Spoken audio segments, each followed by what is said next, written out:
Lean in with me for a second, because I'm about to tell you how a 9-year-old saved my life in a room designed to crush people like me. Have you ever watched a judge lift a gavel and felt your whole name tremble like one strike could erase who you are? Here's the shocker: the person who broke the spell wasn't a lawyer or a cop or a billionaire in a perfect suit.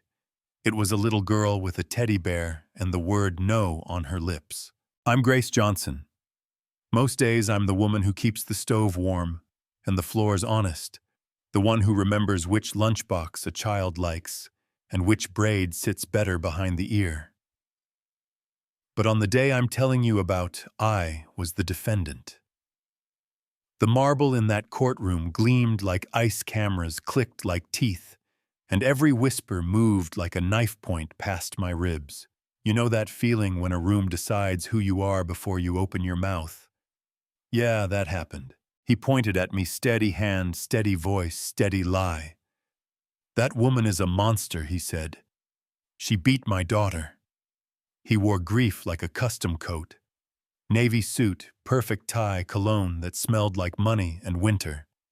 And the room leaned toward him the way wheat leans toward wind. Funny how a bank account can make a story sound heavier, isn't it? Do you think that's fair? Let me back up, because context always matters, especially in rooms where people pretend it doesn't. Years before that trial, I walked up a driveway lined with roses that looked like they had their own gardener and a therapist, and I pressed a brass bell that chimed somewhere deep in a house big enough to lose your thoughts. The woman who interviewed me smiled the polite smile people wear when they don't plan to learn your last name. The man who owned the house never looked up from his phone. Richard Harlow. Maybe you've seen that name on a building. He has a lot of those. But the first person who actually saw me didn't sign my paycheck. She had scuffed shoes, blonde hair that caught the light like wheat, and a teddy bear with one ear flatter than the other. She peered around a doorway, half hiding, half hoping. I crouched to her level and said, "Hi there. I'm Grace, do you like cookies?" She nodded like I'd offered her a passport. That was our beginning. Not a contract, a cookie. If you've ever cared for a lonely child, you know how fast attachment grows once it smells safety. I learned her rhythms like a song you can hum in the dark. Morning hair braids, the kind that don't pull too tight. Ham sandwiches with crusts trimmed just so. A soft cloth on a fevered forehead, a tune my mama used to sing when the house settled and the night made its noises. When she whispered Mama Grace the first time, I pretended not to hear, worried I'd be overstepping. But the second time I heard it, I didn't correct her. I just held her hand.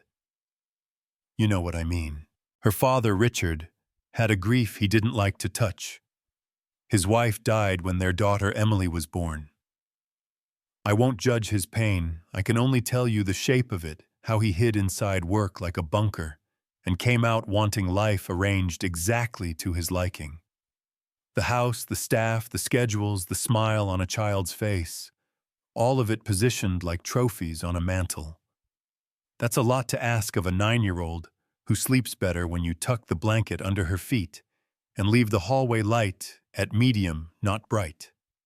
But try telling a man who builds skyscrapers that love is not a floor plan. Here's the part I didn't see coming. Jealousy. Not the kind for lovers, the kind for love itself. Every giggle Emily tossed my way made him stiffer. Every hug she gave me made him watchful. He didn't say it outright, but I felt it, that calculation in the air. Who does she run to? Who gets the last good night? And then one morning, there were small bruises on Emily's forearm. I kissed them gently and said we'd keep an eye. The front steps in that house are polished like mirrors. They're made for looking, not running. The doctor said it could be a fall, and a could be might be the truest thing in the room, but it doesn't stand a chance against a man who needs a must be. He needed a villain. He picked the person easiest to name. The help. Me. Now jump to the courtroom with me. Breath turns thin up there like the air has rules and you're breaking them by needing oxygen. Reporters lined the wall's pens like little spears. Richard took the stand, and he performed grief with the precision of a man whose one deals with a practiced face. He spoke about his late wife, about his sacred duty as a father. He let his voice crack at the exact right syllable. He slammed his palm for emphasis. Sharp sound, sharper message. And the room slipped into his palm, because power is good at acting like the truth. Then came the staff, the people who keep a palace humming, but show up in no one's memoirs. The butler folded his hands and said, "I never saw Miss Grace do anything harmful, but I cannot speak to moments I did not witness." The cook twisted her apron and said a version of the same sentence. The driver echoed it too. Honest fear, careful language. A mortgage can turn courage into caution real fast. My public defender tried to push, bless him, but his questions fell soft like paper airplanes that never reach the jury box. Meanwhile, my mind kept slipping home. 2 rooms, paint flaking like old snow, a couch that's more spring than cushion, my own kids doing homework, at the little table where we also eat, where we also pray. Rent circled in red on the calendar. Milk and bread circled on the list. I kept my face steady because I know how it goes. When a rich man cries, they call it grief. When a poor woman cries, they call it performance. If it were you, what would you have done with your face? Here's a pattern interrupt because this is the moment my spirit went quiet. Not broken still, like a lake when the wind drops.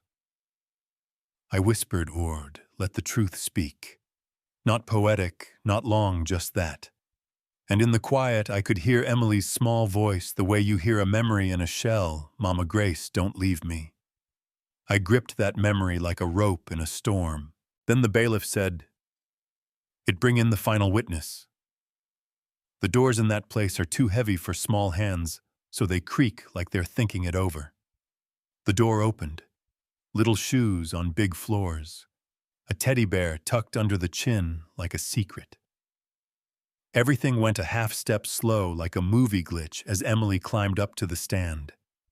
She scanned the room until her eyes found mine. I gave her a small smile, the kind that says, "I'm here, you're safe, breathe." The lawyer asked the question. Every heart in that room was waiting for, "Emily, sweetheart, can you tell us what happened? Did Miss Grace hurt you?"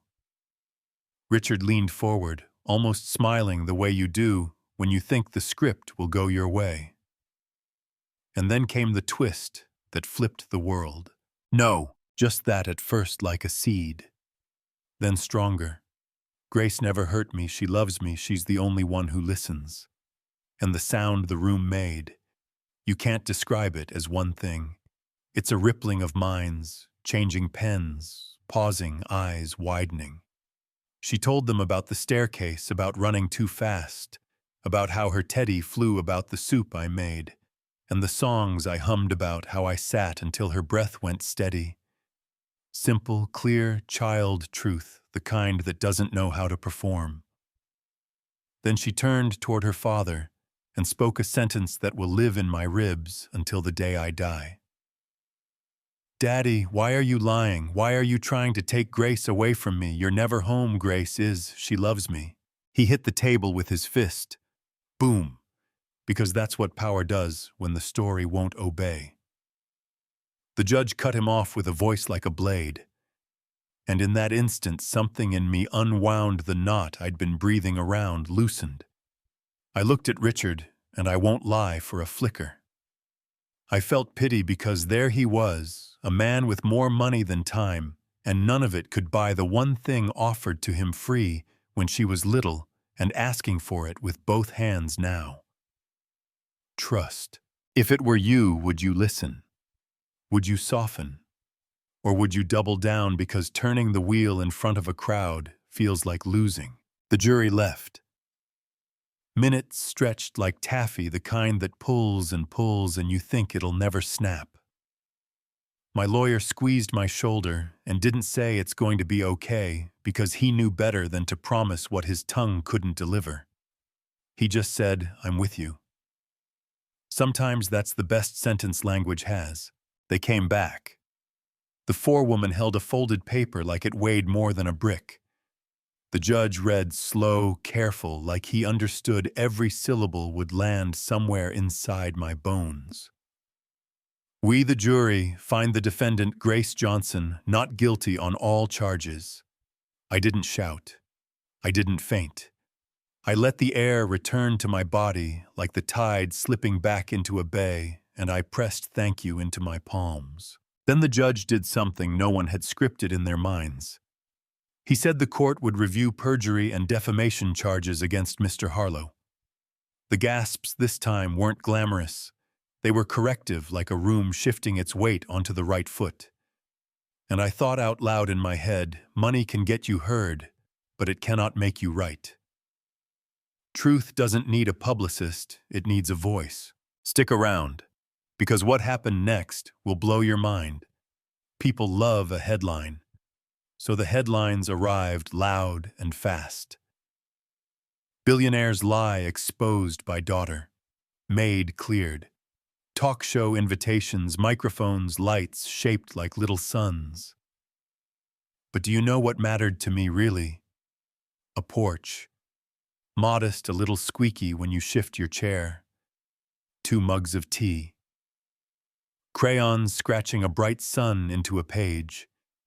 Afternoon light that lays across your forearms without asking who you are first.